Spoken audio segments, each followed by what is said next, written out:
మెదక్ జిల్లా జిన్నారం మండలంలో నూతనంగా ఏర్పాటైన గుమ్మడిదల మండలాన్ని మెదక్ జిల్లాలో కలపడాన్ని నిరసిస్తూ అఖిలపక్ష నాయకుల ఆధ్వర్యంలో రాస్తారోకో నిర్వహించారు. ఈ సందర్భంగా నాయకులు మాట్లాడుతూ గుమ్మడిదల మండలంలోని 11 గ్రామ పంచాయతీలను సంగారెడ్డిలో కలిపారు. కొంతమంది నాయకులు వారి స్వార్థం కోసం, ఆర్థిక లావాదేవీల కోసం మెదక్ జిల్లాలో కలుపుతున్నారని ఆరోపించారు. గుమ్మడిదలను సంగారెడ్డిలోనే ఉంచాలని డిమాండ్ చేస్తూ నాయకులు రోడ్లపైకి వచ్చి నిరసన వ్యక్తం చేశారు. దీంతో వాహనాలు సుమారు 5 కిలోమీటర్ల మేర ట్రాఫిక్ స్తంభించింది.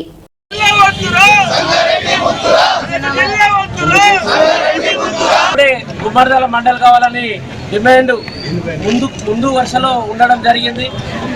కొన్ని అనివార్య కారణాల వల్ల ఆ రోజు గుమ్మడిదల మండలం కాలేకపోయింది.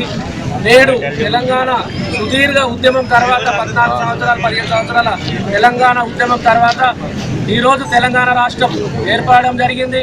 తెలంగాణ రాష్ట్రంలో గౌరవ ముఖ్యమంత్రి కల్వకుంట్ల చంద్రశేఖరరావు గారు ప్రజల సౌబల్యం కోసం చిన్న జిల్లాలను ఏర్పాటు చేసి ప్రజల వద్దకు పాలన తీసుకుపోయే విధంగా ఈరోజు మనకు 27 తెలంగాణలో 10 జిల్లాలను 27 జిల్లాలుగా విభజించడం జరుగుతుంది. అందులో నూతన మండలాల్లో కూడా గుమ్మడిదలలో చేర్చినందుకు మేమందరం చాలా సంతోషపడ్డాం.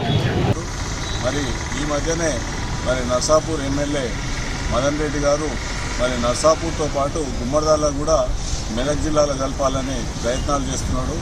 ఆయన పేపర్ల ద్వారా కూడా ప్రకటన చేసిండు. ఏదైతే నేను మొదలు సంగారెడ్డిలోనే ఉండాలి, నర్సాపూరు, అతనూరా అని తెలపడం జరిగింది. కానీ